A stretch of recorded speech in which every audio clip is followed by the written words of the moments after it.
আমায় চিনতে পারছো না? আমি তোমারই গুরুদেব দ্রোণাচার্যের শিষ্য ছেলে অশ্বত্থামা। মাগো, যেই নাই কথা বলেছি বলে অশ্বত্থামা, তুমি পারবে পারবে এই পঞ্চ পাণ্ডবকে নিধন করে আমার কাছে আনতে, পঞ্চ পাণ্ডবের মুন্ডটা ছেদে করে আনতে? বলে বন্ধু নিশ্চয়ই পারবো। বন্ধু হয়েছে কিসের জন্য? বন্ধুর বিপদে দাঁড়ানোর জন্য। মাগো, মনে রাখবেন বন্ধু তিন ধরনের হয়।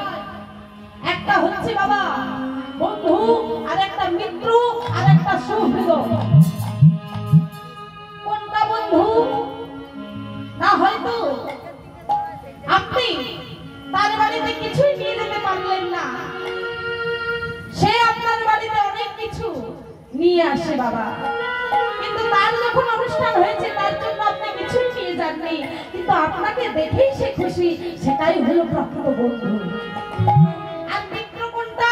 যে সব সময় বলবে বাবা তোমার দুয়ালা আর আমার দুয়ালা, সেটা মিত্র।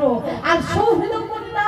সে আর অন্য কেউ নয়, একমাত্র আমাদের পরম দয়াল শ্রী গোবিন্দ।